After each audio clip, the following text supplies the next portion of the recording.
Boas-vindas a todos. Esta é uma apresentação sobre o MDR, que é uma abordagem terapêutica que eu utilizo no meu trabalho.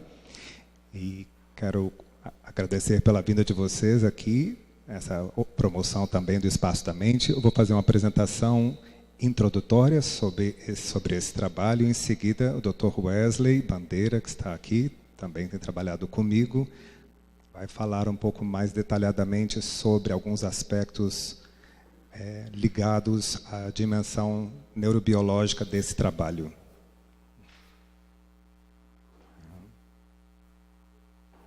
Primeiro, esse nome diferente, que é o EMDR, então, para explicar exatamente qual é o sentido desse conceito. A terapia de EMDR é uma terapia baseada inicialmente pelo movimento ocular, com o entendimento de que esse movimento ocular interfere na maneira como o cérebro dialoga uma parte do cérebro com a outra. No final dos anos 80, a terapeuta chamada Francine Shapiro estava com pensamentos difíceis, ela estava passando por uma fase difícil da sua vida, lidando com o tratamento de uma doença grave, e ela foi fazer um caminho pelo bosque, lá na Califórnia, e ela, ao caminhar, ela fez esse trajeto no bosque, e quando chegou ao final, ela ficou com a impressão de que alguns pensamentos, aqueles pensamentos difíceis que ela tinha na cabeça, parece que não a incomodavam mais tanto assim. E ela, em vez de simplesmente deixar isso para lá, começou a se perguntar, mas o que aconteceu? O que ocorreu nesse trajeto ao longo desse passeio que talvez possa ter interferido na mudança desses pensamentos? E ela viu que, à medida que ela caminhava, os olhos se moviam de um lado para o outro, porque ela não queria pisar sobre as flores que estavam no caminho. E ela achou aquilo meio estranho, achou diferente, e testou fazer um movimento ocular enquanto pensava em outras coisas difíceis também, e viu que também esses pensamentos reduziam a sua intensidade negativa. E ela resolveu experimentar isso com amigos, com parentes, só que as pessoas tinham dificuldade de ficar movendo os olhos de um lado para o outro, então ela resolveu ajudar as pessoas fazendo uma movimentação com a mão, com os dedos, e viu que também nesses casos havia uma impressão para essas pessoas de que aquela perturbação diminuía de intensidade. Então ela entendeu que havia, além dessa movimentação ocular, ou como resultado disso, o que ela chamou de um processo de dessensibilização. Quer dizer, a pessoa se lembrava de algum pensamento ou de alguma memória do passado que fosse mais difícil, mas depois de algum tempo ficava menos sensível, ficava dessensibilizada, né? Como ela trabalhava com uma abordagem que é chamada de terapia comportamental cognitiva, e que um dos ingredientes dessa terapia é a busca pela dessensibilização, ela entendeu que essa estratégia de movimento ocular correspondia a uma forma de dessensibilização, e por isso chamou essa terapia de EMD, movimento ocular e dessensibilização, a sigla em inglês, né? Só que à medida que ela começou a usar isso mais e mais e organizar uma série de passos para obter esses resultados de menos perturbação, de menos incômodo, ela se deu conta de que havia algo além, mais importante do que a dessensibilização, que era o se sentir menos incomodado com uma lembrança. E ela entendeu que isso, ela denominou isso de reprocessamento. E o reprocessamento significa a pessoa conseguir se lembrar dessa recordação antiga e não só se sentir menos incomodada, mas dar um outro sentido à experiência. Então, por exemplo, digamos que a criança passou por uma dificuldade específica, como um acidente em que quase se afogou, por exemplo. E depois do MDR, em vez de aquela recordação a incomodar, essa recordação incomodava menos, portanto, a pessoa estava mais dessensibilizada, mas a maneira de olhar para essa lembrança também se modificava. Era como se ela conseguisse dar um novo significado para essa lembrança. Então, em vez de pensar espontaneamente, eu sou frágil, ou eu sou uma pessoa vulnerável, os pensamentos que começavam a vir à cabeça da pessoa eram pensamentos mais positivos. Por exemplo, de dizer, não, são coisas do passado, são bobagem isso, agora eu posso olhar para o futuro e eu posso até mesmo aprender a nadar, eu não preciso mais ter medo de água. Então havia uma mudança não só na intensidade, mas também na qualidade da experiência, né? Ela entende, a Francine Shapiro entendeu que esse nome EMDR, ela achou muito feio, depois, no final das contas, porque havia várias outras formas, além de movimento ocular, que produzem um efeito parecido, como, por exemplo, estimulação tátil alternada ou auditiva alternada, né? Então, portanto, algo que estimula os dois lados do cérebro também, não só a movimentação visual, e que o importante não era tanto a dessensibilização, mas era esse reprocessamento, era poder olhar para o passado de um outro jeito, de um jeito mais distanciado, com um olhar mais adulto, e não com um olhar infantil, né? E ela então disse que se ela pudesse, ela rebatizaria essa abordagem com o nome de terapia de reprocessamento. Essa ideia do que é o adulto e o que é a criança, nessa terapia também é muito importante, porque, por exemplo, uma pessoa que é adulta sabe que viajar de avião é uma forma mais segura de transporte, né? E que, portanto, não deveria ficar preocupado em viajar de avião. Claro que há riscos inerentes a qualquer tipo de meio de transporte, né? Mas que, quando chega perto de um avião, essa pessoa reage como se fosse uma criança e tem medos ligados a medos infantis, né? Então, parte do resultado dessa abordagem, quando a pessoa consegue reprocessar esses medos infantis, é exatamente a recuperação desse modo mais adulto de olhar para as suas dificuldades, né? E não esse jeito tão criança de olhar para as coisas, né? Um aspecto importante adicional dessa terapia é o foco simultâneo em memórias traumáticas e na integração interhemisférica. O que quer dizer isso?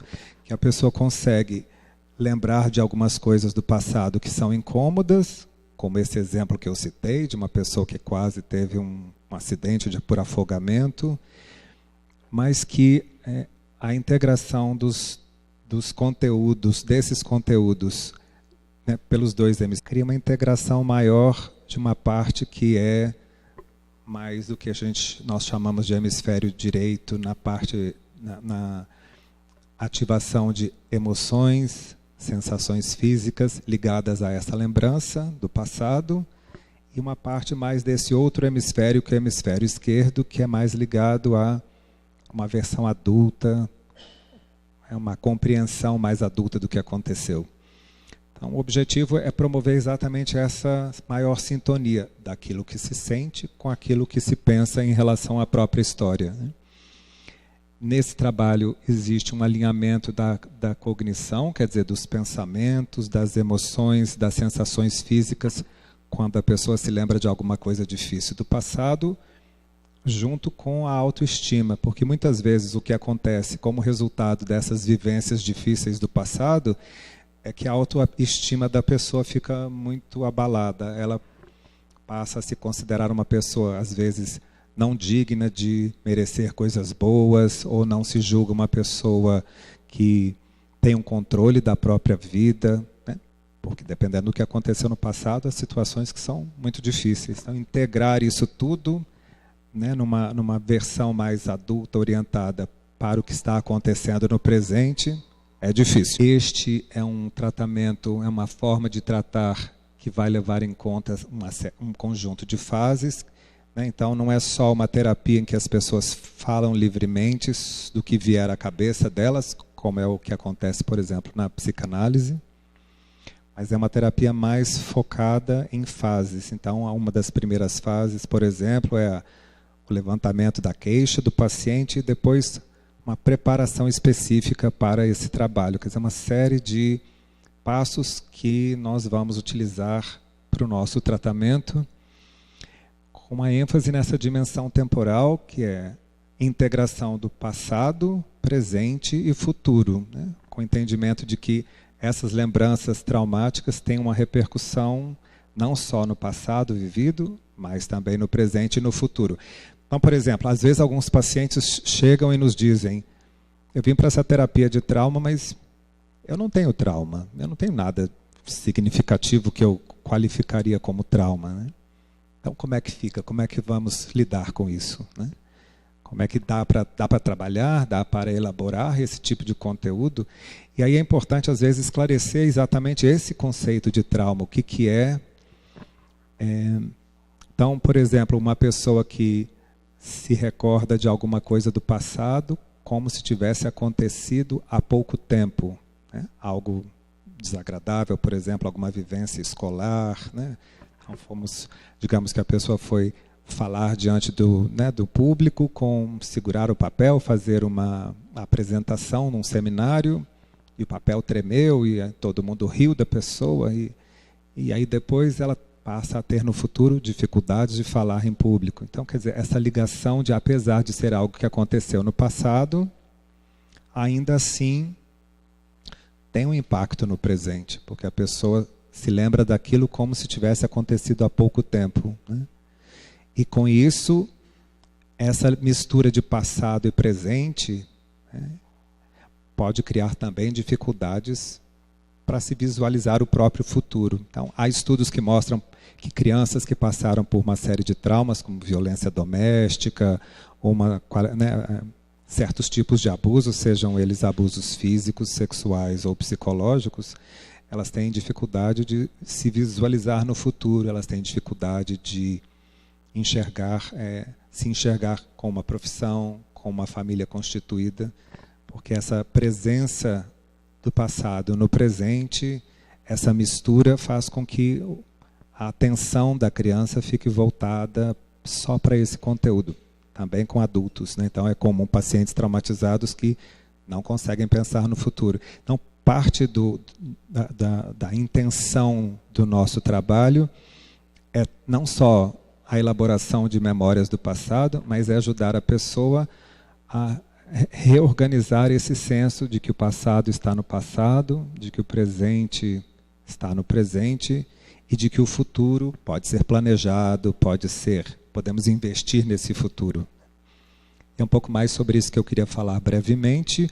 Então, a importância dessas memórias do passado, né? Na dimensão traumática, o passado é realmente passado ou presente, né? E esse é um fenômeno muito curioso que acontece com os pacientes que se submetem ao EMDR, porque nós entendemos que quando essa abordagem, a intervenção está funcionando, o paciente diz, depois da intervenção, eu consigo me lembrar dessa memória difícil, do que aconteceu no meu passado, como a história do afogamento, ao qual eu me referi, ou dessa questão de falar em público, que foi perturbadora para a pessoa, mas agora a minha sensação de que isso está mais distante. Eu consigo me lembrar, mas não me incomoda como se tivesse acontecido há pouco tempo. Então, esse é um dos sinais de que esse diálogo sobre o qual eu falei do cérebro está acontecendo direito.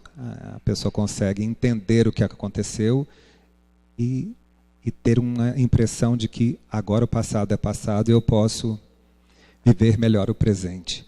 Uma das características de quando o passado é presente é o que nós chamamos de estresse pós-traumático. Até li recentemente um artigo falando sobre o caso de veteranos de guerra nos Estados Unidos, né? Veteranos que vão para a guerra e retornam aos Estados Unidos e que agora eles têm um problema de essas pessoas conseguirem fazer essa diferenciação de que a guerra foi lá naquele lugar, né? E que agora elas estão a salvo. E como resultado disso, atualmente, mais veteranos morrem nos Estados Unidos por suicídio do que no fronte da guerra. Então, o retorno para casa é mais difícil do que a guerra em si, né? Que é um dos sinais do transtorno de estresse pós-traumático, porque como o passado e o presente se misturam, a pessoa não consegue se desligar daquelas recordações, daquelas impressões do passado, e elas continuam a ter esse caráter, como nós dizemos, é um caráter intrusivo, quer dizer, continua a entrar na consciência da pessoa e a dificultar a convivência do presente.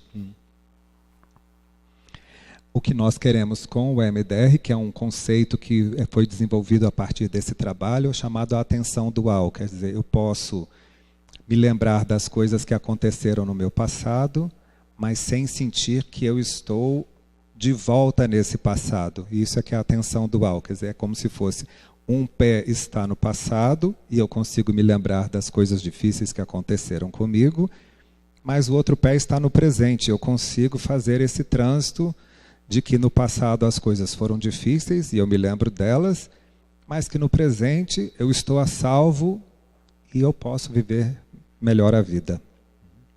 Isso é mais especificamente em relação ao passado, e quando nós conseguimos elaborar melhor esse passado e deixar que essas lembranças fiquem mais distanciadas no seu devido lugar, nós conseguimos desfrutar um pouco mais do presente e criar essa separação de contextos.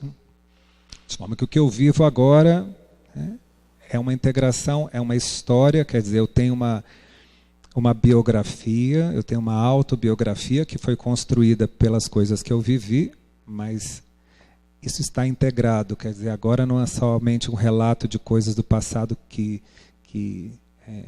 aconteceram comigo e que me tiraram do meu rumo. Não, elas me ajudaram a construir quem eu sou e eu estou no rumo certo, no caminho que eu deveria seguir.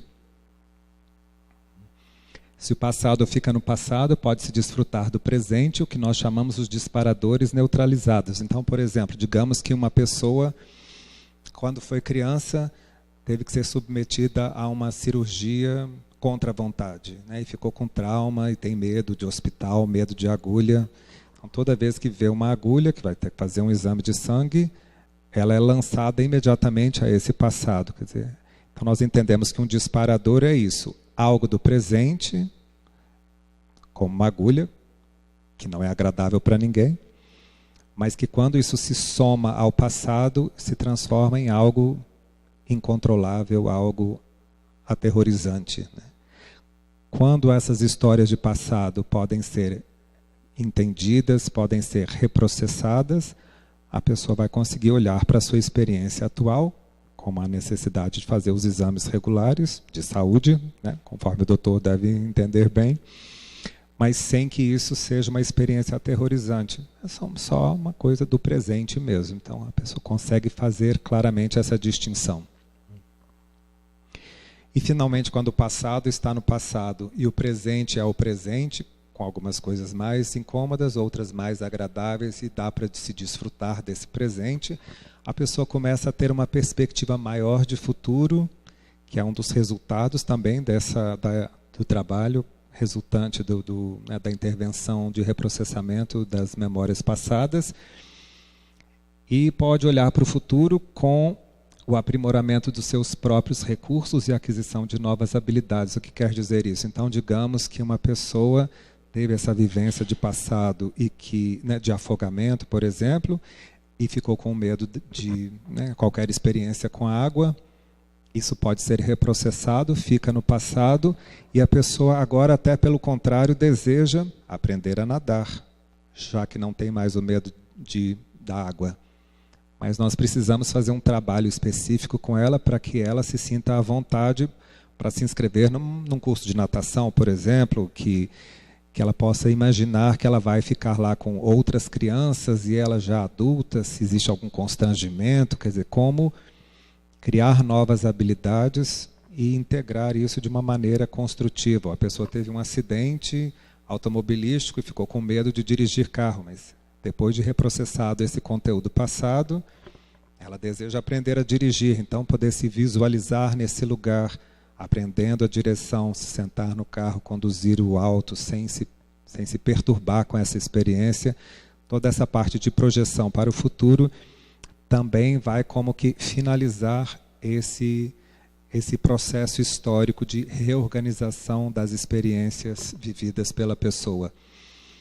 E além da aquisição de novas habilidades, a redução de ansiedade antecipatória, quer dizer, diante de certas situações, a pessoa poder se sentir menos ansiosa. Então, digamos que no passado, a criança foi censurada pela professora e ficou traumatizada e tem medo de falar com figuras de autoridade.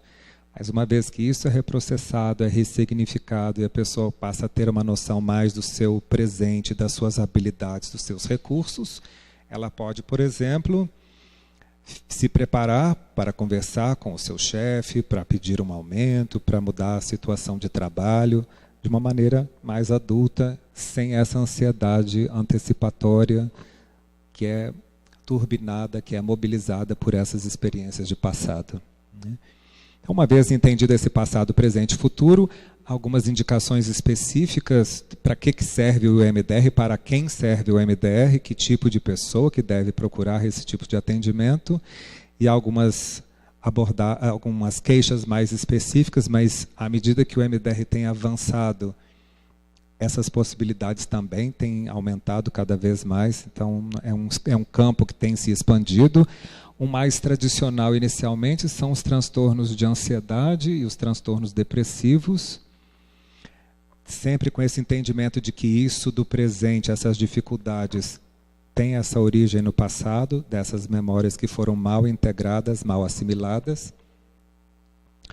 Outras abordagens, outras queixas, que têm sido também mais exploradas por meio do MDR, contempladas com essa possibilidade de intervenção, são pacientes que sofrem de dores variadas, dores crônicas, dores agudas, e que também entendemos que alguns desses transtornos, como fadiga crônica, fibromialgia, também têm a sua raiz nas vivências mais infantis, vivências essas traumáticas, perturbadoras, e transtornos que nós chamamos dissociativos, de identidade, a pessoa que tem uma dificuldade de ter uma identidade, de se organizar como pessoa, ou de lidar com o seu passado. Então, passa a ter uma impressão que, às vezes, chega no consultório com a queixa de, por exemplo, ter uma impressão de que ela não vive a própria vida, mas que ela só como que observa a vida passar, né? Como se ela fosse só uma observadora da própria vida e não uma